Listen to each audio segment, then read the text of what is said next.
La recerca del doctor Lleó tracta sobre els usos alternatius dels antiinflamatoris no esteroidals.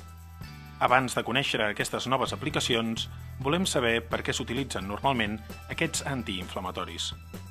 L'ibuprofè és el més utilitzat per la població en general, però realment per què el demanem a les farmàcies? Doncs la majoria de la gent és ja gent d'edat més avançada, que tenen inflamacions de tipus crònic.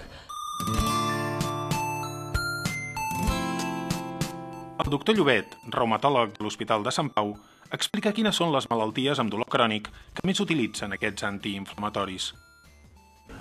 Els antiinflamatoris no esteroidals són uns fàrmacs que els reumatòlegs fem servir en moltes patologies, fonamentalment en patologies inflamatòries i algunes de grau d'inflamació molt discrets. Medicaments fets servir amb molta cura i amb prevencions adequades poden ser molt eficaços amb el control de les malalties reumatològiques inflamatòries.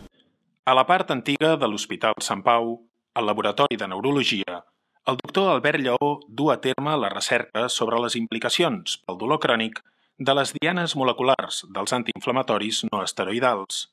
Amb un grup de químics que estan dintre del projecte, que és la doctora Gemma Arsequei, doncs hem modificat un medicament que és el fluorbiprofè. El fluorbiprofè és un medicament que és derivat de l'ibuprofè, és un fàrmac que també s'utilitza pel dolor, i nosaltres l'hem modificat per tal de poder utilitzar-ho en els nostres experiments. Una vegada hem modificat aquest fàrmac, el que hem veure és comprovar que realment entra a l'interior de la cèl·lula.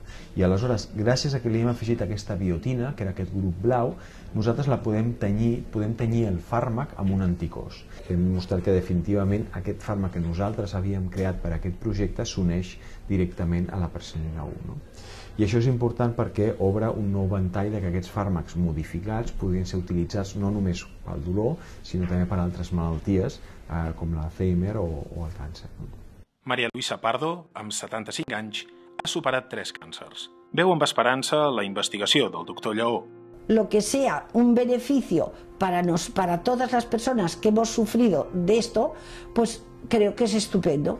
Gràcies a la Marató de TV3 hem pogut desenvolupar un projecte en què hem trobat nous mecanismes d'acció i noves accions d'aquests fàrmacs molt utilitzats. Dona l'oportunitat que algun d'aquests fàrmacs o derivats s'utilitzin per altres malalties molt diverses com la diabetes, el càncer o l'Alzheimer.